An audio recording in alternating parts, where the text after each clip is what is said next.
Israeli PM Hamas से मुकाबला करने की अपनी पुरानी जिद को अभी भी पकड़े हुए हैं। इसके चलते अब कई इजरायली बंधकों की जान तक जाने लगी है। बंधकों की वापसी में हो रही देरी के पीछे अब सीधे तौर पर नेतन्याहू को कसूरवार ठहराया जा रहा है। इजरायली जनता में अब इस बात का डर सताने लगा है कि क्या बंधकों की वापसी हो पाएगी या नहीं। क्या नेतन्याहू का अड़ियल रुख इजरायलियों को अपने से दूर कर देगा। दरअसल अब ये सवाल इजरायल की जनता के मन में घर करने लगे हैं।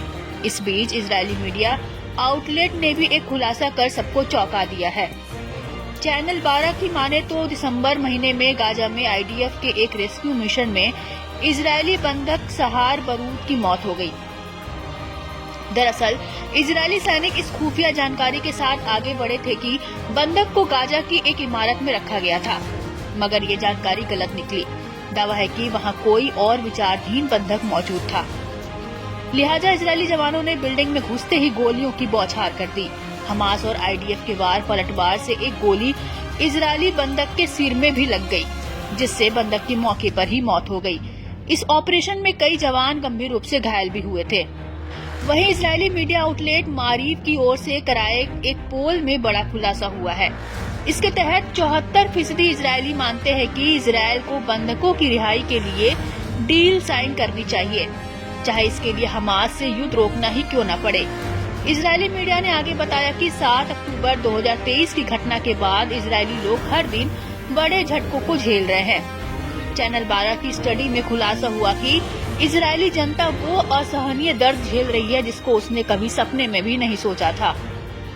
मालूम हो कि बीते दिनों हमास प्रवक्ता अबू ओबेदा ने इजरायल पर बड़ा आरोप लगाया था, जिसमें कहा गया कि इजरायली सेना जानबूझकर और बार बार उन जगहों पर हमला कर रही है जहां इजरायली बंदी रखे गए हैं।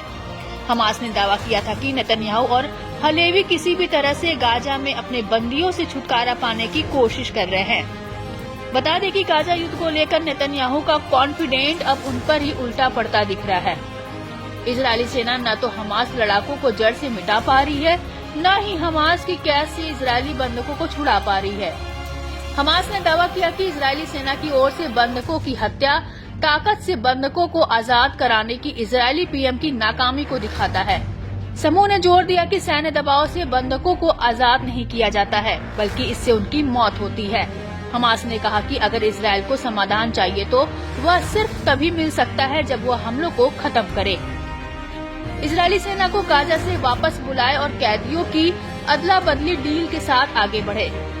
इस दौरान हमास ने खुलासा किया कि लड़ाकों की ओर से बंधक बनाए गए 33 इजरायली बंधक मारे जा चुके हैं, जिनमें से कुछ गायब भी हो गए हैं।